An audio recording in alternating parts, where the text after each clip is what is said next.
The final phase of the battle began when Admiral Shin gave the order her fleet had trained for across 2 centuries. Deploy the World Breakers. From the depths of shadow ships emerged weapons that existed on scales beyond comprehension. Constructs, larger than space stations, unfolded from storage dimensions that should not have been able to contain them. Each world breaker was a weapon designed to crack planets or extinguish stars. They had been built during the darkest years of humanity's exile, when their scientists pushed beyond every known boundary of physics and engineering. These were tools that gods might use if gods decided to wage war against reality itself. Supreme Commander Vorthak watched his empire's greatest fleet face destruction that came from directions that should not exist. His species had conquered worlds by the thousand, enslaved entire civilizations, and turned star systems into industrial complexes, but they had never encountered an enemy that could deploy weapons of this magnitude. The humans are not just fighting us, he whispered to his aide. They are demonstrating what happens when our kind threatens something they love. This is not warfare. This is a lesson being taught to the entire galaxy engineer. Cho-Ryun monitored the deployment of humanity's ultimate weapon, the reality anchor. It was a device that locked space itself into predetermined patterns, making faster-than-light travel impossible within its area of effect. The surviving alien ships found themselves trapped in normal space, unable to retreat or call for reinforcements. The reality anchor worked by convincing the universe that certain laws of physics were absolute within its range. Enemy ships that tried to jump to hyperspace simply stayed where they were, their engines producing nothing but confused error messages. The trap had been set before the aliens arrived, and now it was closing around them. Captain Lim Huan commanded the HFY's final shadow, a ship designed specifically to hunt down fleeing enemies. His vessel moved through the trapped alien fleet like a predator among helpless prey. Each Vorthan ship that died sent automatic distress signals across subspace networks, warning the rest of their empire about humanity's return. The battle's end came not with dramatic explosions or heroic last stands, but with simple, methodical destruction. The Shadow Fleet moved through the helpless alien vessels like farmers harvesting crops, their advanced weapons making quick, efficient work of enemies that no longer had any hope of victory or escape. Admiral Kim aboard Earth's flagship watched in amazement as the most powerful military force in known space was systematically eliminated by humans who had spent centuries preparing for this moment. The aliens had brought 10,000 ships to conquer Earth, but they had not brought nearly enough. The World Breakers began their work turning entire sections of the alien fleet into scattered atoms that glowed briefly. Before dispersing into the vacuum, each weapon fired with the precision of a surgeon and the power of a collapsing star, leaving nothing behind but empty space where enemy ships had been. Captain Park soon received a full technical briefing about Project Exodus and the Shadow Fleet's capabilities. What she learned changed her understanding of what humanity was capable of when given enough time and motivation. Entire generations had lived and died in the service of this moment, training children who would never see Earth, but would die to protect it. Commander Lee Day opened communications with Admiral Shin for the first time since the battle began. Her words were simple, but they carried the weight of centuries of sacrifice and preparation. The Shadows have returned to protect their children. The galaxy will remember this day as the moment when the age of easy conquest ended. The last Vorthan ship died in a flash of converted matter, sending its final transmission across the galaxy. The message was simple, but it would reshape interstellar politics forever. Humanity has returned, and they are no longer prey.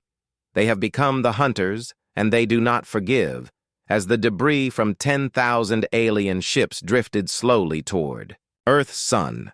Admiral Shin broadcast a message that would be heard by every species in the galaxy. We are humanity, and we do not yield. We do not forget, and we never ever allow threats to our home to go unanswered.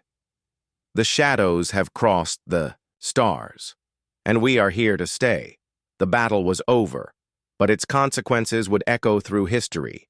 Word would spread among alien civilizations about the day when humanity's patience finally ended and their preparations were revealed.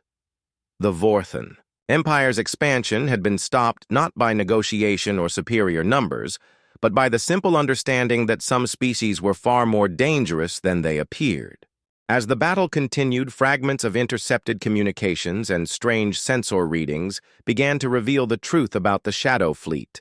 Dr. Wang Mi, Earth's chief scientist, worked desperately to decode alien transmissions as she watched the mysterious human ships systematically destroy the Vorthan forces. The enemy communications spoke of ancient legends and myths from their own distant past, about creatures they called the Dark Ones, who waited beyond the rim of known space. The aliens had stories about shadows that crossed the stars, bringing destruction to those who threatened the innocent. These were not just random fairy tales, but warnings passed down through generations. "Commander, this is incredible," Wang Mi reported to Li. "The aliens have been expecting something like this for thousands of years. Their oldest records mention humans as a species that should never be cornered or threatened. They knew we existed long before we discovered space travel. The Shadow Fleet's tactics revealed centuries of study and preparation. They knew exactly how Vorthan ships were built and where their weak points were located. They understood alien psychology well enough to create formations that triggered deep-rooted fears in creatures that had conquered countless worlds. This was not guesswork or improvisation. This was the result of systematic intelligence gathering that had lasted for generations. Fleet Admiral Paik so broadcast from her flagship, the Hymns Inevitable, Dawn. Her message reached both the Shadow Fleet and Earth's defenders simultaneously. Her words carried the weight of sacrifice and dedication that spanned multiple lifetimes. "Children of Earth, we are the price of your freedom. We are the sons and daughters who were sent away into the cold dark so that others might live in safety. We have waited between the stars, growing strong, learning patience, becoming the weapon that this galaxy needed. We are your shadows, and we have returned." The truth began to emerge through classified files that the Shadow Fleet transmitted to Earth's commanders. Project Exodus had been initiated 3 centuries ago, when Earth's government detected the first signs of the Vorthan Empire's expansion toward their sector of space. Humanity's greatest minds had realized that conventional defenses would not be enough. The project had been kept secret from the general population to prevent panic and despair. Entire generations of volunteers had been recruited from the military scientific community and their families. They had been given a simple mission: travel to the space between galaxies, build the weapons, and develop the strategies that would be needed when the predators finally came. These volunteers had sacrificed everything for a war they might never live to see. They raised their children in the void between stars, teaching them that Earth was their home, even though they had never seen it. They built cities inside massive ships and created a civilization whose only purpose was preparing for this battle. Dr. Yun Ki had been among the first generation of Shadow Fleet scientists. Her great-granddaughter now served as a weapons officer aboard the HIM's Silent Storm. The knowledge and dedication had been passed down from parent to child, creating a military force that had been refined and perfected over centuries. The Vorthan Empire had legends about humanity, but they had dismissed them as myths told by conquered species to make themselves feel better about their defeat. Now those myths were proving to be historical records. The Dark Ones who waited beyond the rim were real, and they had been preparing. Supreme Commander Vorthak, leader of the entire Vorthan invasion force, watched his Empire's greatest fleet dissolve like smoke in the wind. These shadow ships used weapons that his species could not even comprehend, let alone defend against gravity cannons that crushed matter into impossibility, defensive fields that made energy. Forget how to exist and propulsion systems that moved through dimensions his people did not know existed. The humans had not just built a rescue fleet. They had spent centuries becoming something that alien nightmares were made of. They had studied every species the Vorthan Empire had conquered, learned from every defeat, and designed countermeasures for every possible threat. Captain Park. Soon aboard Earth's battered defender received a personal message from Admiral Shin A. The transmission included historical records and technical data that revealed the full scope of what humanity had accomplished in secret. Entire generations of their best and brightest had been sent into exile to forge the weapons their species would need. The Shadow fleet represented the pinnacle of human achievement in warfare, science, and determination. They were what happened when humans decided that losing was not acceptable and had centuries to do something about it. The galaxy had underestimated humanity and was now paying the price for that mistake. The aliens were learning that some prey was far more dangerous than any predator could imagine. The shadows had crossed the stars and brought with them the accumulated fury of a species that refused to surrender. The first real attack from humanity's shadow fleet changed everything anyone thought they knew about warfare. Gravity wells opened throughout the alien formation, like invisible mouths that swallowed entire squadrons of ships. The massive Vorthon, cruisers that had destroyed human colonies, simply vanished into points of twisted space that hurt to look at.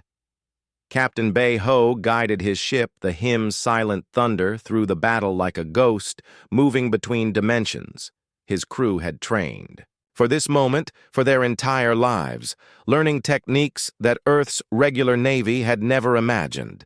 They appeared inside the enemy formation, delivered devastating attacks, and vanished before the aliens could even understand what had happened. The Silent Thunder materialized directly behind a Vorthon battleship that was 3 times its size. Bei Ho smiled as he gave the order to fire. Their weapons did not use conventional energy beams. Instead, they fired concentrated gravity that grabbed the alien ship and folded it in half like a piece of paper.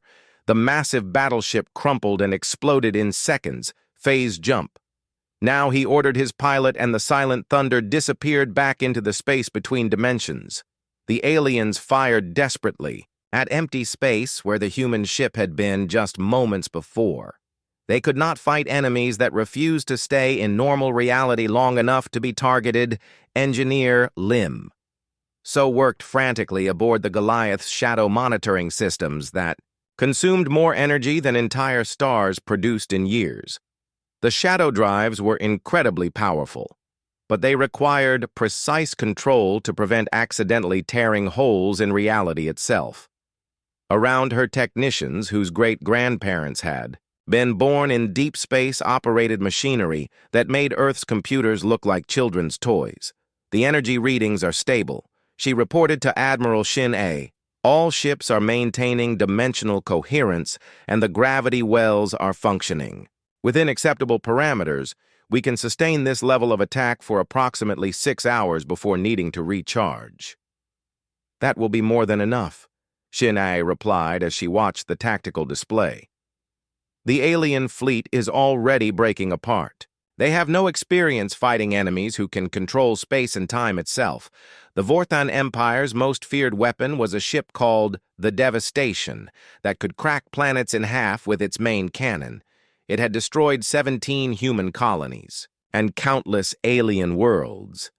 But when it turned its planet-killing weapon toward the Shadow Fleet, something incredible happened. The Devastation fired its massive energy beam that could have carved Earth in half. The beam was bright enough to be seen from other star systems and carried enough power to boil oceans. But instead of hitting its target, the beam simply disappeared into a gravity well that the Him's mountain shadow created directly in its path. The energy was redirected back at the alien dreadnought using their own weapon against them. The Devastation was destroyed by its own planet-killing beam in an explosion that lit up half the solar system. The most powerful weapon in the Vorthon fleet had become its own destruction admiral. Kim watched from his damaged bridge as impossible things happened all around him.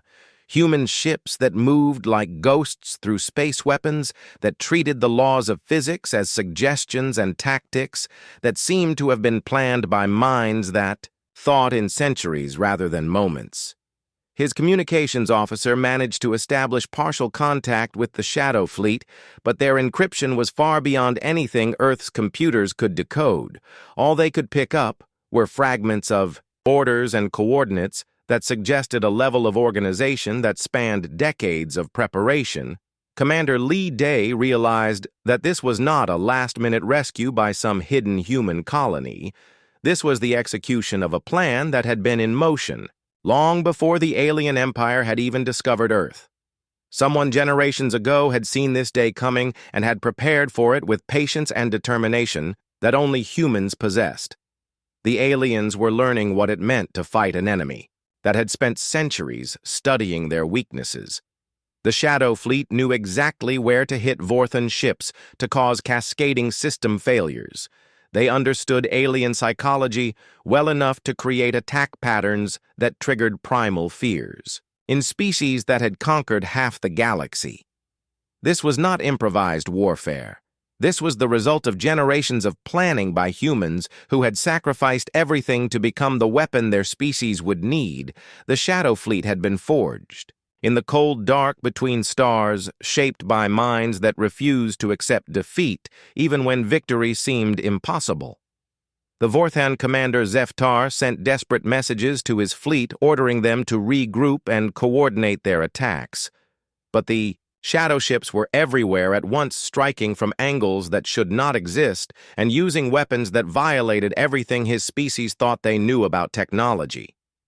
"We are fighting legends," he whispered to himself as another squadron of his ships vanished into gravity wells. The Dark Ones from the old stories have returned, and they remember every world we conquered, every species we enslaved. They have come to collect the debt we owe. The battle was no longer about whether humanity would survive. It had become a demonstration of what happened when humans had time to prepare for war. The galaxy was about to learn that some species were far more dangerous than they appeared. Space itself began to scream as reality tore open at the edge of the solar system. What emerged defied every law of physics that humanity thought they understood. Ships larger than entire moons slid through dimensions like whales rising from the depths of the ocean. Their hulls were blacker than the space between stars, absorbing all light that touched them. The lead vessel was so massive that it stretched nearly the entire diameter of Earth from one end to the other. Its name was broadcast on all frequencies in perfect Korean, Haim's Goliath's Shadow. Behind it came dozens more, each one a fortress that could house millions of people. These were not ships built for exploration or peaceful contact.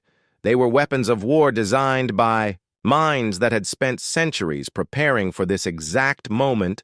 Admiral Shin Ai stood on the bridge of the Goliath's Shadow, looking out at the battle that was raging around Earth.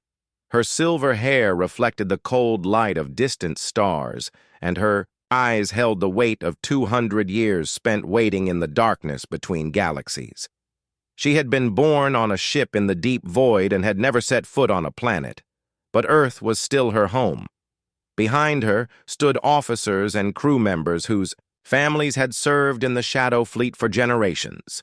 They were humans, but they had been changed by centuries of life in the harsh environment of deep space. Their bodies were taller and stronger, their reflexes faster, and their minds sharper. They had become something new while still remaining human. The Vorthan Empire's perfect battle formation crumbled as their sensors tried to understand what they were seeing. These new ships moved without any visible engines, turned without regard for momentum, and seemed to appear and disappear at will. The aliens had built their fleet to fight conventional enemies, but nothing about the Shadow Fleet was conventional. Commander Zeftar, leader of the Vorthan Advance Fleet, felt terror grip his heart as he watched his sensors. The ships that emerged from the void were not just big, they were impossible. They seemed to exist partially outside normal space-time, and their technology was beyond anything his empire had ever encountered. His species had legends about creatures like this, but he had always thought they were just stories. Emergency retreat. He screamed into his communications system. All ships fall back to minimum safe distance. We are dealing with something that should not exist, but it was already too late. The Shadow Fleet had positioned itself perfectly around the alien formation, and escape was no longer an option. The humans had not come to negotiate or show mercy. They had come to end the threat to their home. World once and for all, Engineer Kojun monitored the deployment of weapon systems that existed only in the most advanced physics textbooks, shadow drives that folded space itself, gravity cannons that turned matter into pure energy and defensive, shields that made atoms forget how to interact with each other. These were tools built by humans who had pushed beyond every known boundary of science. The shadow drives required enormous amounts of energy drawn from miniature black holes that had been carefully contained and controlled. The gravity cannons could reach across thousands of kilometers to crush enemy ships into dense balls of twisted metal, and the defensive systems could make their ships effectively immune to conventional weapons. Admiral Shin Ai opened a channel to all human vessels, both the Shadow Fleet and Earth's battered defenders. Her voice carried the authority of someone who had spent lifetimes preparing for this moment and the love of someone who was finally able to protect her family. Earth Fleet, this is Shadow Command. You have held the line with honor and courage that makes us proud to call you family. Now watch as we remind the galaxy why humanity does not yield to tyrants who threaten our children. We are the price of your freedom, and today, that price comes due. The first salvo from the Shadow Fleet was like nothing anyone had ever seen before. Beams of pure gravitational force reached out to grab alien ships and crush them into impossibility. Weapons that fired concentrated darkness turned enemy vessels into empty spaces where matter simply ceased to exist, and reality anchors locked entire sections of space into patterns that made escape impossible. The alien fleet that had seemed so unstoppable just moments before began to die in ways that defied understanding. Ships vanished as if they had never existed. Others were crushed by gravity fields that turned steel into powder, and some simply stopped functioning as their atoms, forgot how to hold together. This was not a battle between equals. This was an execution carried out by humans who had spent generations learning how to be the most dangerous predators in the galaxy. The Shadow Fleet moved through the alien formation, like sharks among minnows leaving nothing but empty space and scattered debris in their wake. Captain Bei Ho commanded one of the smaller shadow ships, the Him's Silent Thunder. His vessel could phase in and out of normal space appearing inside enemy formations to deliver devastating attacks before vanishing again. The aliens had no defense against enemies that could attack from dimensions they did not even know existed. The tide of battle had turned completely. The aliens were no longer predators, hunting helpless prey. They had become the hunted facing an enemy that had been designed specifically to destroy them. The galaxy was about to learn what happened when humans had time to plan their revenge. Communications Officer Yun Hai had been listening to radio chatter and alien signals for 6 hours straight. Her ears were ringing from the noise of battle, and her eyes hurt from staring at her screens. But then she heard something that made her heart stop beating for a moment. It was a signal cutting through all the static and interference like a knife through paper. The transmission was strong and clear and definitely human. But it was unlike anything in their databases. The technology behind it was far more advanced than anything Earth had ever built. The signal seemed to come from somewhere beyond the edge of their solar system, from a place where no human ships were supposed to be. "Commander, you need to hear this right now," she called out to Li Day. Her voice was shaking with excitement and fear. The signal is repeating the same message over and over in dozens of different human languages. Hold fast. The shadows are coming. Lee Day rushed over to her station and put on the headphones. The voice was calm and confident and spoke with an authority that came from someone who had been preparing for this moment for a very long time. The words were simple, but they carried a promise that seemed impossible given their current situation. "How is this possible?" Lee Day asked, as he listened to the message repeat. "Who could be broadcasting with this kind of power? And what do they mean by shadows?" Yoon Hai was already working on tracing the signal, but the readings made no sense. The transmission was coming from multiple points in space simultaneously, as if the source was moving faster than light or existing in several places at once. Her computers could not calculate the exact origin, but they suggested something massive, beyond anything humans had ever built. Admiral Kim received the same message aboard his flagship, the Soul's Pride, even as his ship took devastating hits from alien plasma weapons. His weathered hands gripped his command chair as he tried to understand what was happening. Every colony had been accounted for. Every human ship was cataloged. There should not be any humans with technology like this. "Get me Science Officer Jiang Min," he ordered as another explosion shook his bridge. "I need answers about this signal, and I need them now." Jiang Min was already running calculations on her tablet, trying to trace where the mysterious transmission was coming from. The mathematics were staggering. Whatever was broadcasting had to be enormous and moving at speeds that should not be possible, according to everything they knew about physics. Her sensors were detecting strange readings at the edge of the solar system, so she reported breathlessly, "There are gravitational anomalies appearing near the outer planet's space itself seems to be bending and twisting around invisible objects of incredible mass. Something very large is coming toward us, but I cannot see what it is." The alien fleet had noticed the signal too.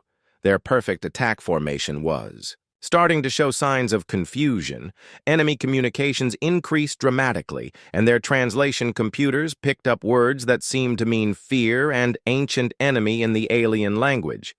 The creatures that had conquered half the galaxy were suddenly acting nervous. Captain Park soon felt a strange chill run down her spine as she watched the tactical display. The aliens were slowing down their advance, and some of their ships were actually turning away from Earth as if they were considering retreat. For the first time since the battle began, she saw uncertainty in their movements. The signal repeated again, and this time, Yoon Hai detected additional data buried in the transmission coordinates and flight paths, and what looked like orders for massive ships to move into attack positions. Whatever was coming had been planned for a very long time. This was not a rescue mission that had been hastily organized. This was something much bigger. "Sir, I'm picking up more signals." Now Yoon Hai reported excitedly, dozens of them, all using the same advanced technology. They are coordinating with each other and moving into positions around our solar system. Lee Day looked out at the stars and wondered what kind of humans could build ships powerful enough to scare an alien empire that had conquered thousands of worlds. The message had promised that shadows were coming. But what did that mean? Who were these mysterious humans, and where had they been hiding? The alien commander Zeftar felt something his species had not experienced in over 1,000 years of conquest. Fear was a concept they had almost forgotten after centuries of easy victories over primitive civilizations. But now, ancient memories were stirring in the back of his mind. Stories. His grandmother had told him about the dark ones who waited beyond the rim of known space. Retreat, he ordered his captains. "We will regroup and wait to see what emerges from the void." But even as he gave the command, he knew it might already be too late. The shadows were coming, and the galaxy was about to remember why some species were better left alone. The stars looked different now that death was coming for them all. Commander Lee Day stood on the bridge of his ship and watched thousands of alien vessels fill the dark space around Earth. The enemy ships looked like giant metal insects with sharp edges and glowing red lights that pulsed like angry hearts. Each one was bigger than the largest human warship, and there were so many of them that they blocked out entire sections of Stars Lee. Day was 42 years old and had been fighting this war for 7 long years. He had seen the aliens destroy colony after colony and watched good people die in the cold vacuum of space. His black hair was starting to show gray at the edges, and his hands shook slightly when he thought no one was. Looking today would probably be his last day alive, and he knew it. Captain Park soon walked up beside him, and her face was grim. She had a long scar running from her left ear down to her chin from the battle at Mars 3 months ago. The medical team had offered to fix it, but she refused to let them. She said it helped her remember why they were fighting. Her voice was steady when she spoke, but Lee Day could hear the fear underneath. Sir, the enemy fleet has 47,000 ships, and we only have 47. The math is not good for us. Admiral Kim wants to know if we should start moving people to the escape pods and head for the outer systems. Lee. Day looked at the blue and green planet behind them. Earth was so beautiful from this distance. You could see the white clouds swirling over the continents, and the moon hanging nearby like a faithful guard. 8 billion people lived down there in cities and towns and farms. They had families and dreams and children who played. In parks under sunny skies, none of them deserved to die because aliens wanted to take their home. We do not run park. Soon, tell Admiral Kim that we hold the line here. No one gets past us to hurt our people. All ships prepare for battle. We fight until we cannot fight anymore. Deep inside the ship, Engineer Choi Wan was working in the engine room where the air was hot and thick with the smell of burning metal and electrical circuits. He was only 26 years old, but his hands moved with the skill of someone who had been fixing machines his whole life. Sweat dripped from his forehead as he tried to make their old engines produce more power than they were designed to give. The reactors were already running at 110% capacity, which was dangerous, but Choi Wan pushed them even harder. He knew that safety rules did not matter anymore when the alternative was watching Earth burn. His team of young engineers worked beside him without complaining, even though they all knew they were probably going to die today. They stripped power from life support systems and redirected it to weapons and shields. "Hey!" One of his assistants called out from across the room. "The number 3 reactor is showing red warning.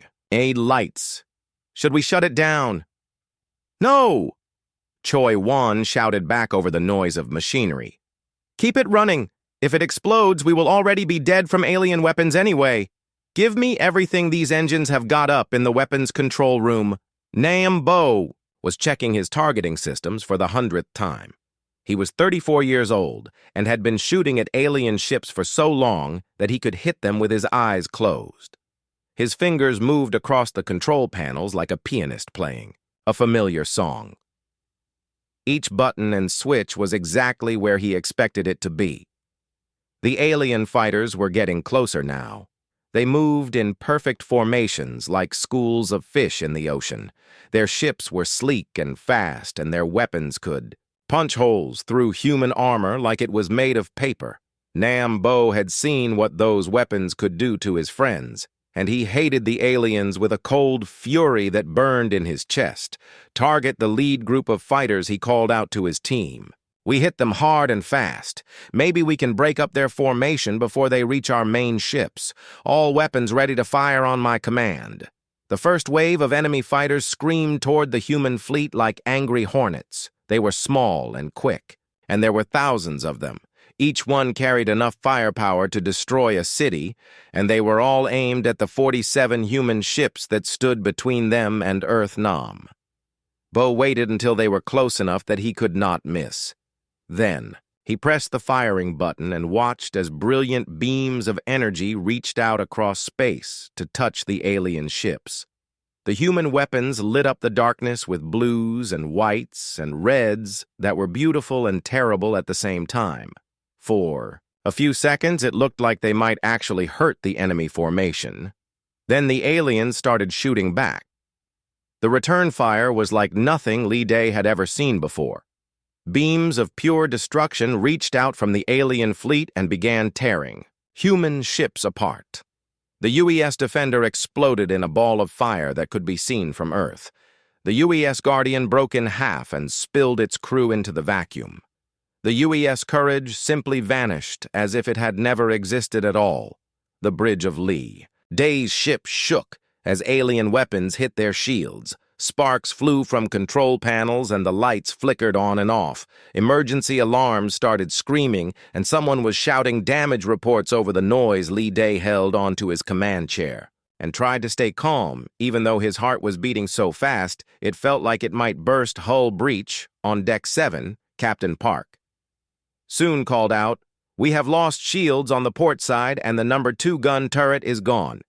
15 crew members are dead, and 30 more are injured." Lee Day closed his eyes for just a moment and thought about his daughter Sue Jin. She was only 8 years old and had the most beautiful smile in the world. Right now, she was safe in the underground shelters, beneath Seoul with her mother and grandmother.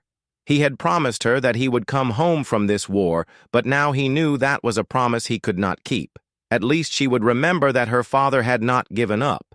At least someone would know that humanity had fought back, even when there was no hope of winning. The aliens could take their ships and their lives, but they could not take their courage or their love for the people they were protecting.